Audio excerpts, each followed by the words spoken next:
เตรียมตัวกราบพระทำวัดเช้าครับ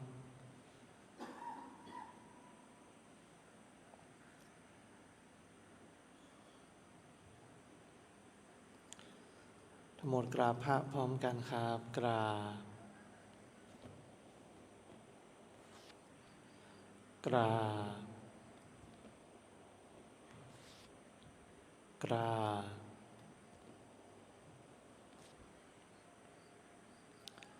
กราบบารมีธรรมพ่อแม่ครูบาอาจารย์ครับ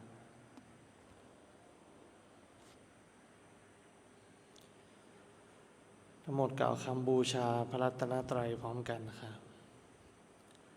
อิมินาสการะพุทธังอภิปูชยาอิมินาสการะธัมมังอภิปูชยามะอิมินาสการะสังฆังอภิปูชยามะอะระหังสัมมาสัมพุทโธภควาพุทธังภวันตังอภิวาเทมิสวากขาโตภควตาธัมโมธัมมังนามัสสามิสุปฏิปันโนภควโตสาวกสังโฆสังฆังนะมามิหันธรรมยังพุทธัสสะภะคะวะโตปุพพาคณมะการังกโรมะเสนะโมตัสสะภะคะวะโตอะระหะโตสัมมาสัมพุทธัสสะนะโมตัสสะภะคะวะโตอะระหะโตสัมมาสัมพุทธัสสะนะโมตัสสะภะคะวะโตอะระหะโตสัมมาสัมพุทธัสสะพุทธังสรณังคัจฉามิธัมมังสรณังคัจฉามิสังฆังสรณังคัจฉามิทุติยมปิพุทธังสรณังคัจฉามิทุติยมปิธัมมังสรณังคัจฉามิทุติยมปิสังฆังสรณังคัจฉามิต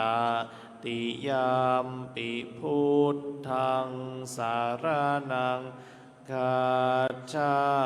มิตติยมปิธัมมังสรณังคัจฉามิตติยมปิสังฆังสรณังคัจฉามิเปิดหนังสือไปหน้าที่12ครับ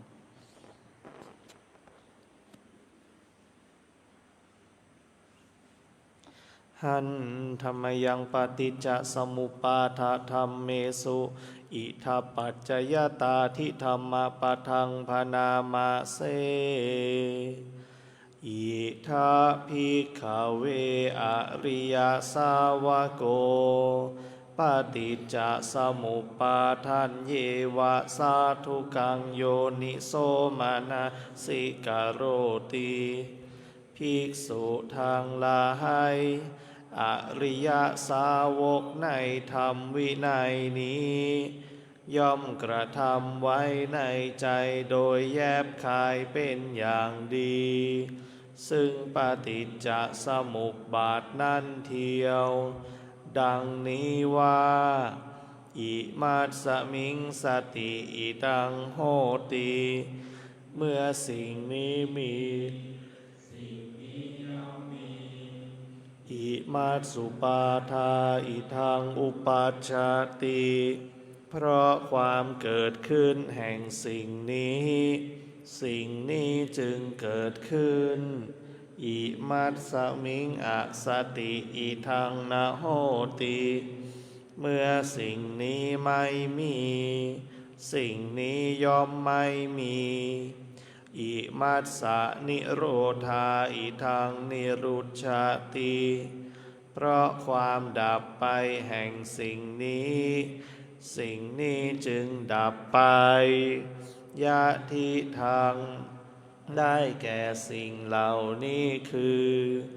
อวิชชาปัจจยาสังขาราเพราะมีอวิชชาเป็นปัจจัยจึงมีสังขารทั้งหลายสังขาราปัจจยาวิญญาณังเพราะมีสังขารเป็นปัจจัยจึงมีวิญญาณวิญญาณปัจจยานามรูปังเพราะมีวิญญาณเป็นปัจจัยจึงมีนามรูปนามรูปปัจจยาสลายตานังเพราะมีนามรูปเป็นปัจจัยจึงมีสลายตนะสลายตนะปัจจยาภัสโสเพราะมีสลายตนะเป็นปัจจัยจึงมีผัสสะผัสสะปัจจยาเวทนาเพราะมีผัสสะเป็นปัจจัยจึงมีเวทนาเวทนาปัจจยาตัณหาเพราะมีเวทนาเป็นปัจจัยจึงมีตัณหาตัณหาปัจจยาอุปาทานังเพราะมีตัณหาเป็นปัจจัยจึงมีอุปาทานอุปาทานาปัจจยาภโวเพราะมีอุปาทานเป็นปัจจัยจึงมีภพภาวะปัจจยาชาติเพราะมีภพเป็นปัจจัยจึงมีชาติชาติปัจจยาชรามรณังโสกะปริเทวะทุกขโทมนัส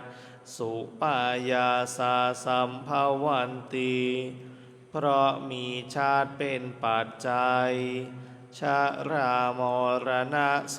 กะปริเทวะทุกขโทมนัสอุปายาสะทางหลายจึงเกิดขึ้นครบถ้วนเอวะเมตัสสะเกวลัสสะทุกขคันทัสสะสมุทโยโหติความเกิดขึ้นพร้อมแห่งทั้งสิ้นนี้ย่อมมีด้วยอาการอย่างนี้อวิชชายตะเววะอาเสสะวิราคะนิโรธาสังขารานิโรโธเพราะความจางคลายดับไปโดยไม่เหลือแห่งอวิชชานั้นเทียวจึงมีความดับแห่งสังขารสังขารานิโรธาวิญญาณนิโรโธเพราะมีความดับแห่งสังขารจึงมีความดับแห่งวิญญาณ วิญญาณนิโรธานามรูปะนิโรโธเพราะมีความดับแห่งวิญญาณจึงมีความดับแห่งนามรูปนามรูปะนิโรธาสาลายตนะนิโรโธเพราะมีความดับแห่งนามรูปจึงมีความดับแห่งสาลายตนะสาลายตนะนิโรธาผัสสะนิโรโธเพราะมีความดับแห่งสาลายตนะจึงมีความดับแห่งผัสสะผัสสะนิโรธาเวทนานิโรโธเพราะมีความดับแห่งผัสสะจึงมีความดับแห่งเวทนาเวทนานิโรธาตัณหานิโรโธเพราะมีความดับแห่งเวทนาจึงมีความดับแห่งตัณหาตัณหานิโรธาอุปาทานานิโรโธเพราะมีความดับแห่งตัณหาจึงมีความดับแห่งอุปาทานอุปาทานานิโรธาภาวะนิโรโธเพราะมีความดับแห่งอุปาทานจึงมีความดับแห่งภพภาวะนิโรธาชาตินิโรโธเพราะมีความดับแห่งภพจึงมีความดับแห่งชาติ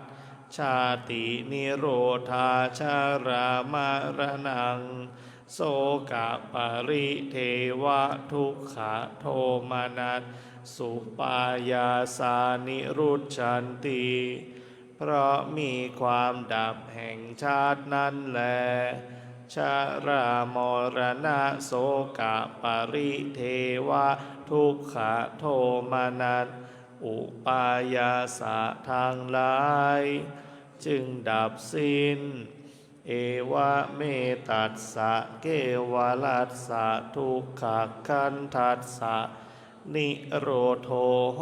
ติติความดับลงแห่งกองทุกข์ทั้งสิ้นนี้ย่อมมีด้วยอาการอย่างนี้ดังนี้เปิดหนังสือไปที่หน้า88ครับหน้า88หันธรรมยังธรรมนิยตาสุตะปะทังพนามาเสข้าพระเจ้าได้ฟังมาจากพระผู้มีพระภาคเจ้าดังนี้ว่าในสมัยหนึ่งพระผู้มีพระภาคเจ้าเสด็จประทับอยู่ในพระเชตวันมหาวิหารของท่านอนาถบิณฑิกะเศรษฐีในเมืองสาวัตถีในการครั้งนั้นแลพระผู้มีพระภาคเจ้าได้ตรัสเตือนสติภิกษุทั้งหลายให้ตั้งใจฟังและพิจารณาตามพระดำรัสของพระองค์ครั้งเมื่อภิกษุเหล่านั้นกราบทูลด้วยความเคารพพร้อมที่จะรับฟังแล้วพระผู้มีพระภาคเจ้าจึงได้ตรัสอย่างนี้ว่าดูก่อนภิกษุทั้งหลายความเกิดขึ้นของพระตถาคตเจ้าทั้งหลายหรือว่าความไม่เกิดขึ้นแห่งพระตถาคตเจ้าทั้งหลายสักแต่ว่าเป็นธาตุที่ตั้งอยู่กำหนดอยู่แล้วตามธรรมดาว่าเป็นสังขารคือรูปนามที่มีเหตุมาจากธาตุทั้งหลายประชุมกันโดยมีอวิชชาตัณหากรรมปรุงแต่งขึ้นล้วนแต่ไม่เที่ยงมีความแปรปรวนไปเป็นธรรมดา เราตถาคตรู้พร้อมเฉพาะอยู่ถึงเฉพาะอยู่ส่วนธาตุนั้นครั้นรู้พร้อมเฉพาะแล้วบอกกล่าวแสดงบัญญัติแต่งตั้งแล้วเปิดเผยจำแนกทำความให้ตื่นขึ้นเป็นที่เข้าใจง่ายว่าสังขารคือรูปนามที่มีเหตุทั้งหลายมาจากธาตุทั้งหลายประชุมกันโดยมีอวิชชาตัณหากรรมปรุงแต่งขึ้นล้วนแต่ไม่เที่ยงมีความเกิดขึ้นตั้งอยู่แปรปรวนไปแล้วก็ดับไปเป็นธรรมดาดังนี้ดูก่อนภิกษุทั้งหลายความเกิดขึ้นของพระตถาคตเจ้าทั้งหลายหรือว่าความไม่เกิดขึ้นแห่งพระตถาคตเจ้าทั้งหลายสักแต่ว่าเป็นธาตุที่ตั้งอยู่มีอยู่กำหนดอยู่แล้วตามธรรมดาว่าเป็นสังขารคือรูปนามที่มีเหตุมาจากธาตุทั้งหลายประชุมกันโดยมีอวิชชาตัณหากรรมปรุงแต่งขึ้นล้วนแต่เป็นทุกข์เหลือทนทนต่อการถูกกระทบกระทั่งเบียดเบียนไม่ได้เราตถาคตรู้พร้อมเฉพาะอยู่ถึงพร้อมเฉพาะอยู่ส่วนธาตุนั้นครั้นรู้พร้อมเฉพาะแล้วถึงพร้อมเฉพาะแล้วบอกกล่าวบัญญัติแต่งตั้งแล้วเปิดเผยจำแนกทำความให้ตื่นเป็นที่เข้าใจง่ายว่าสังขารคือรูปนามที่มีเหตุมาจากธาตุทั้งหลายประชุมกันโดยมีอวิชชาตัณหากรรมปรุงแต่งขึ้นล้วนแต่เป็นทุกข์เหลือทนทนต่อการถูกกระทบกระทั่งเบียดเบียนไม่ได้ดังนี้ดูก่อนภิกษุทั้งหลายความเกิดขึ้นของพระตถาคตเจ้าทั้งหลายหรือว่าความไม่เกิดขึ้นแห่งพระตถาคตเจ้าทั้งหลายสักแต่ว่าเป็นธาตุที่ตั้งอยู่มีอยู่กำหนดอยู่แล้วตามธรรมดาว่าเป็นธรรมสองอย่างคือเป็นรูปธรรมที่มีเหตุมาจากธาตุทั้งหลายประชุมกันโดยมีอวิชชาตัณหากรรมปรุงแต่งขึ้นนี้อย่างหนึ่งและอีกอย่างหนึ่งคือธรรมที่ไม่ใช่รูปนามไม่มีอวิชชาตัณหากรรมปรุงแต่งขึ้นทั้งหมดล้วนแต่เป็นอนัตตามิใช่ตัวตนมิใช่ของเราไม่มีอะไรเป็นแก่นสารของเราต้องสลายไปเราตถาคตรู้พร้อมเฉพาะอยู่ถึงพร้อมเฉพาะอยู่ส่วนธาตุนั้นครั้นรู้พร้อมเฉพาะแล้วถึงพร้อมเฉพาะแล้วบอกกล่าวแสดงบัญญัติแต่งตั้งแล้วเปิดเผยจำแนกทำความให้ตื่นเป็นที่เข้าใจง่ายว่าธรรมทั้งหลายคือรูปนามที่มีเหตุมาจากธาตุทั้งหลายประชุมกันโดยมีอวิชชาตัณหากรรมปรุงแต่งขึ้นนี้อย่างหนึ่งและอีกอย่างหนึ่งเป็นธรรมที่มิใช่รูปนามไม่มีอวิชชาตัณหากรรมปรุงแต่งขึ้นทั้งหมดล้วนแต่เป็นอนัตตามิใช่ตัวตนมิใช่ของเราไม่มีอะไรเป็นแก่นสารของเราต้องสลายไป ดังนี้พระผู้มีพระภาคเจ้าได้ตรัสพระธรรมเทศนานี้จบลงแล้วภิกษุทั้งหลายเหล่านั้นก็มีใจยินดีเพลิดเพลินในพระธรรมเทศนาของพระผู้มีพระภาคเจ้าด้วยประการฉะนี้แลเมื่อใดบุคคลเห็นอยู่ด้วยปัญญาว่าสังขารทั้งหลายทั้งปวงไม่เที่ยงเมื่อนั้นเขาย่อมเบื่อหน่ายในทุกข์การเห็นและเบื่อหน่ายอย่างนี้เป็นทางแห่งความหมดจดเมื่อใดบุคคลเห็นอยู่ด้วยปัญญาว่าสังขารทั้งหลายทั้งปวงเป็นทุกข์เมื่อนั้น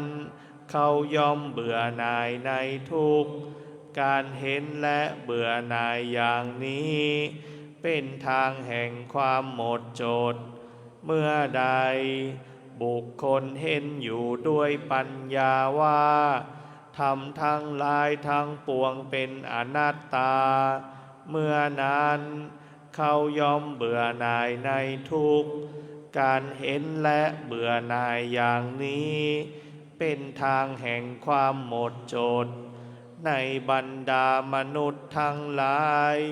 ชนผู้เข้าไปถึงฝั่งคือพระนิพพานมีประมาณน้อยมากทีเดียวส่วนหมู่สัตว์คือชนที่เหลือนอกจากนี้ย่อมแล่นเลาะไปตามชายฝั่งเกาะสกายทิฏฐิอยู่นั่นเทียวสำหรับหมู่ชนที่มีปกติประพฤติตามธรรมที่พระตถาคตเจ้าทรงกล่าวไว้แล้วโดยชอบก็จักถึงฝั่งคือพระนิพพานล่วงพ้นวัฏฏะสงสารอันเป็นที่ตั้งแห่งมัจจุคือกิเลสมารที่บุคคลข้ามได้ยากยิ่งนั้นไปได้บัณฑิตควรจะละธรรมอันดำเสียแล้วพึงเจริญธรรมอันขาวให้มีขึ้นโดยอาศัยเอาจิตเกาะพระนิพพานแดนที่ไม่มีตัณหาออกจากตัณหาอาลัยแล้วพึงละกามทั้งหลายเป็นผู้ไม่มีความกังวลยินดีในพระนิพพานอันสงัดที่ใครๆยินดีได้โดยยากนั้นบัณฑิตควรทำจิตให้ผ่องแผ้วจากกิเลสเครื่องเศร้าหมองทั้งหลายดังนี้แลสำหรับการสวดมนต์สาธยายธรรมในช่วงเช้าไว้แต่เพียงเท่านี้ลำดับต่อไปเราจะได้เปลี่ยนอิริยาบถเป็นการเดินจงกรมครับ